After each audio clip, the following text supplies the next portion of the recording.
My name is Jada Higgins. I'm a senior at Scripps College in Claremont, California. I joined CLEAResult this summer as a decarbonization intern, so I got a taste of what a decarbonization associate would do in their day-to-day job.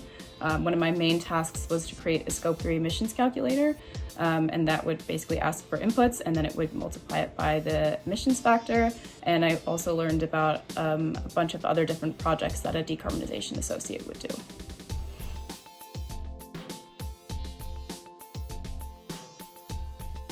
So it's a tool in Excel, and I started by gathering the emissions factors that would eventually be needed for the inputs that I asked for in the Inputs tab.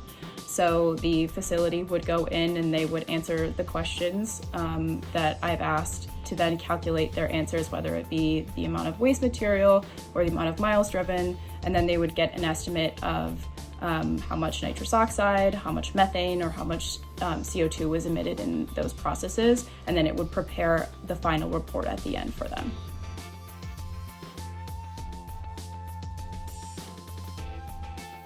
So these emissions are ones that occur as a result of company operations, but they are not produced by the company or any of its facilities, so they are indirectly responsible for those.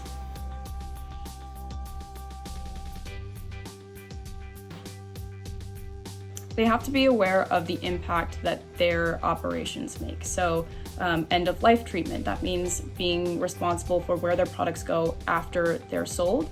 Also their waste management, so making sure that their waste operations have sustainable practices in mind, and really making sure that you know how much of an impact your products are making after they're produced.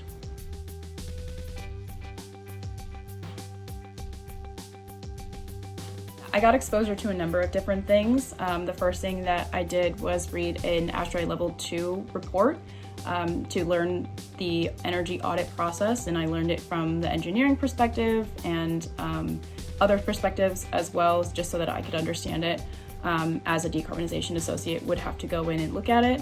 I also learned a lot from a proposal analyst, so I learned how those work as well. And I talked to a bunch of different people at CLEAResult about the decarbonization process and just general knowledge requirements about that too.